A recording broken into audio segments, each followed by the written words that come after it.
प्रधानमंत्री नरेंद्र मोदी लगातार चुने गए पीएम के रूप में पंडित जवाहरलाल नेहरू का रिकॉर्ड तोड़ने वाले हैं। पिछले साल जुलाई में पीएम मोदी ने इंदिरा गांधी का पीएम के रूप में रिकॉर्ड तोड़ा था।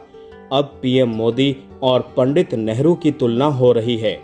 पंडित नेहरू उस दौर में प्रधानमंत्री बने जब विपक्ष ही नहीं था, लेकिन देश के हालातों को लेकर चुनौतियां कम नहीं थी। पीएम मोदी उस दौर में प्रधानमंत्री बने जब विपक्षी दलों की चुनौतियां थी। प्रधानमंत्री नरेंद्र मोदी इसी 10 जून को एक नया रिकॉर्ड बनाने वाले हैं। वो भारतीय लोकतंत्र के इतिहास में सबसे लंबे समय तक लगातार चुने गए पीएम बने रहने का रिकॉर्ड अपने नाम दर्ज कर लेंगे। इस तरह वो देश के पहले प्रधानमंत्री पंडित जवाहरलाल नेहरू का पीएम के रूप में रिकॉर्ड ब्रेक कर देंगे। पिछले साल जुलाई में पीएम मोदी ने इंदिरा गांधी का पीएम के रूप में कार्यकाल ब्रेक किया था। तो दोस्तों, आइए इसी बहाने यह समझने का प्रयास करते हैं कि चुनावी पैमाने पर कहां खड़े हैं मोदी और नेहरू। कैसे मोदी सैकड़ों दलों से चुनावी टक्कर लेकर जीत रहे हैं और कैसे नेहरू लगातार जीतते रहे हैं। भारत का लोकतंत्र बहुत बड़ा है, ये लगातार बदलता भी रहा है। आज जिस चुनावी राजनीति को हम देखते हैं वो 1950 और 1960 के दशक में वैसी नहीं थी। तब राजनीति का स्वरूप अलग था। आज मुकाबला कहीं ज्यादा तेज है। इसीलिए जवाहरलाल नेहरू और नरेंद्र मोदी की चुनावी सफलताओं की तुलना करते समय समाज और राजनीतिक माहौल को साथ में देखना जरूरी है। नेहरू ने आजादी के बाद भारत को दिशा दी। उन्होंने 1952, 1957 और 1962 में लगातार 3 आम चुनाव जीते। दूसरी तरफ नरेंद्र मोदी ने 2014, 2019 और 2024 में लगातार 3 बार केंद्र में सरकार बनाई। 2024 में वो ऐसे समय में तीसरी बार प्रधानमंत्री बने जब चुनावी मैदान में सैकड़ों राजनीतिक दल सक्रिय थे। नतीजा ये हुआ कि इस चुनाव में एनडीए को तो स्पष्ट बहुमत मिला, लेकिन भाजपा को नहीं। प्रधानमंत्री के रूप में नरेंद्र मोदी ने पहली दफा 26 मई 2014 को शपथ ली थी। तब से वो लगातार 2 और बार क्रमशः साल 2019 और साल 2024 में पीएम पद की शपथ ले चुके हैं। इस तरह उनका कुल कार्यकाल 10 जून को 4399 दिन का हो जाएगा। वहीं चुने हुए पीएम के रूप में पंडित नेहरू ने 4398 दिन देश की सेवा की थी। वो 15 अगस्त 1947 को प्रधानमंत्री मनोनीत हुए थे, लेकिन देश में विधिवत आम चुनाव पहली बार साल 1951-52 में हुए थे। पीएम के रूप में कुल कार्यकाल के मामले में अभी भी पंडित नेहरू ही आगे हैं। वो 15 अगस्त 1947 से 27 मई 1964 तक देश के पीएम रहे। नेहरू के समय भारत नया नया आजाद हुआ था। देश में कांग्रेस की पहचान बहुत मजबूत थी। कांग्रेस केवल एक राजनीतिक दल नहीं मानी जाती थी, वो आजादी के आंदोलन की मुख्य शक्ति भी थी। इस कारण जनता में कांग्रेस के प्रति भावनात्मक भरोसा था। उस समय भी विपक्ष मौजूद था, लेकिन उसका प्रभाव अपेक्षाकृत कम था। भारत कानूनी रूप से एक दलीय देश नहीं था, फिर भी चुनावी राजनीति में कांग्रेस का भारी दबदबा था। कई राज्यों में कांग्रेस लगभग स्वाभाविक विकल्प बन चुकी थी। विपक्ष छोटे छोटे दलों में बटा हुआ था। उसके पास संगठन, संसाधन और राष्ट्रीय पहचान कम थी। इस माहौल में नेहरू की लोकप्रियता बहुत बड़ी थी। वो स्वतंत्र भारत के पहले प्रधानमंत्री थे। वो आधुनिक भारत, लोकतंत्र और धर्मनिरपेक्षता की बात करते थे। जनता उन्हें राष्ट्र निर्माण का चेहरा मानती थी। इसीलिए नेहरू की जीत केवल चुनावी जीत नहीं थी, वो नए भारत की दिशा पर जनता की मोहर भी थी। नरेंद्र मोदी का दौर बिल्कुल ही अलग है।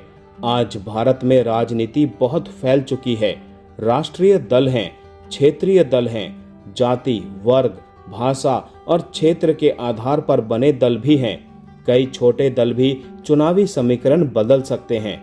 साल 2024 का चुनाव इसी नई राजनीति का उदाहरण है। इस चुनाव में सैकड़ों दल मैदान में थे। मतदाता भी पहले से ज्यादा जागरूक था। मीडिया का असर बहुत बड़ा था। सोशल मीडिया ने चुनाव को हर मोबाइल तक पहुंचा दिया था। हर मुद्दे पर बहस थी, हर सीट पर अलग गणित था। ऐसे माहौल में लगातार तीसरी बार सत्ता में आना आसान नहीं था। मोदी ने 2014 में पूर्ण बहुमत वाली सरकार बनाई।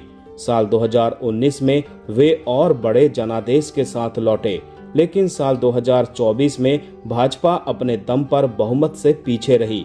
लेकिन राष्ट्रीय जनतांत्रिक गठबंधन को बहुमत मिला। इसके आधार पर मोदी तीसरी बार प्रधानमंत्री बने। ये उपलब्धि उन्हें नेहरू के बाद लगातार 3 कार्यकाल पूरा करने वाले सबसे प्रमुख प्रधानमंत्रियों की श्रेणी में रखती है। नेहरू की जीत का आधार अलग था। उनके पास स्वतंत्रता आंदोलन की विरासत थी। उनके पास कांग्रेस का विशाल संगठन था। उनके सामने विपक्ष कमजोर था। देश में राजनीतिक विकल्प सीमित थे। जनता स्थिरता चाहती थी। नेहरू उस स्थिरता के प्रतीक थे। मोदी की जीत का आधार अलग है। उनके पास मजबूत नेतृत्व की छवि है। उनकी राजनीति में राष्ट्रवाद, कल्याणकारी योजनाएं और संगठन की ताकत शामिल है। भाजपा का चुनावी ढांचा बहुत मजबूत है। मोदी ने सीधे मतदाता से संवाद की शैली विकसित की। उन्होंने केंद्र सरकार की योजनाओं को चुनावी संदेश का हिस्सा बनाया। महिला मतदाता, युवा मतदाता और लाभार्थी वर्ग उनके चुनावी आधार में अहम रहे। नेहरू के समय चुनाव विशाल जरूर थे, लेकिन राजनीतिक प्रतिस्पर्धा बेहद सीमित थी। चुनाव आयोग नया था। साक्षरता दर कम थी। रेडियो मुख्य माध्यम था। जनता तक संदेश पहुंचाने के साधन कम थे। कांग्रेस की पहुंच गांव-गांव तक थी। मोदी के समय चुनाव तकनीक से संचालित है। टीवी, इंटरनेट और सोशल मीडिया का बड़ा प्रभाव है। हर दल अपना संदेश तुरंत फैला सकता है। हर गलती तुरंत मुद्दा बन सकती है। राजनीतिक नैरेटिव रोज बदल सकता है। इसीलिए आज चुनाव जीतना केवल लोकप्रियता का विषय नहीं है। यह रणनीति, संसाधन, गठबंधन और संदेश नियंत्रण का भी खेल है। नेहरू की चुनौती चुनावी प्रतिस्पर्धा से ज्यादा राष्ट्र निर्माण की थी। उन्हें संविधान को जमीन पर लागू करना था। लोकतांत्रिक संस्थाओं को मजबूत करना था। देश को विभाजन के दर्द से बाहर निकालना था। गरीबी, अशिक्षा और औद्योगिक पिछड़ेपन से लड़ना था। राज्यों का पुनर्गठन भी बड़ा मुद्दा था। उनकी जीत इसीलिए महत्वपूर्ण थी क्योंकि उन्होंने लोकतंत्र को टिकाया। कई नए देशों में लोकतंत्र टूट गया था।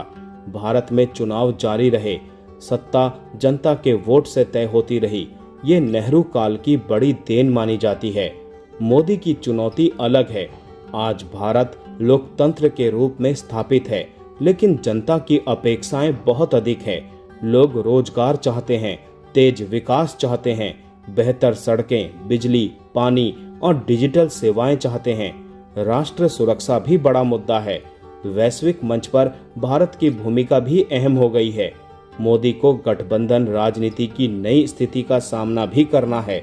साल 2024 के बाद सरकार सहयोगी दलों के समर्थन पर अधिक निर्भर है। इसीलिए तीसरे कार्यकाल में उन्हें नेतृत्व के साथ संतुलन भी दिखाना पड़ रहा है। नेहरू और मोदी की तुलना सीधे सीधे करना आसान नहीं है। दोनों अलग युग के नेता हैं। दोनों की परिस्थितियां अलग हैं। नेहरू का भारत नया था। मोदी का भारत आत्मविश्वासी और प्रतिस्पर्धी है। नेहरू के सामने राष्ट्रीय एकता और संस्थान निर्माण की चुनौती थी। मोदी के सामने विकास, वैश्विक प्रतिस्पर्धा और जटिल लोकतांत्रिक राजनीति की चुनौती है। फिर भी एक समानता साफ है। दोनों ने लगातार 3 चुनावी जनादेश पाए। दोनों ने अपनी पार्टी को राष्ट्रीय राजनीति के केंद्र में रखा। दोनों ने अपने समय की राजनीति को अपने व्यक्तित्व से प्रभावित किया। चुनावी पैमाने पर देखें तो नेहरू और मोदी दोनों असाधारण नेता हैं। नेहरू ने कांग्रेस प्रभुत्व वाले दौर में 3 कार्यकाल जीते। उन्होंने नए लोकतंत्र को स्थिरता दी। मोदी ने बहुत अधिक प्रतिस्पर्धी दौर में 3 कार्यकाल हासिल किए। उन्होंने सैकड़ों दलों, क्षेत्रीय ताकतों और तेज मीडिया माहौल के बीच सत्ता बरकरार रखी। इसीलिए नेहरू की उपलब्धि ऐतिहासिक है। मोदी की उपलब्धि प्रतिस्पर्धी लोकतंत्र के संदर्भ में बड़ी है। नेहरू ने लोकतंत्र की नींव मजबूत की। मोदी ने बदले हुए लोकतंत्र में लगातार चुनावी सफलता पाई। दोनों की तुलना में सबसे बड़ा सबक यही है कि भारत का लोकतंत्र बदलता रहा है। नेता बदलते रहे हैं, दल बदलते रहे हैं, मुद्दे बदलते रहे हैं, लेकिन अंतिम फैसला आज भी मतदाता ही करते हैं।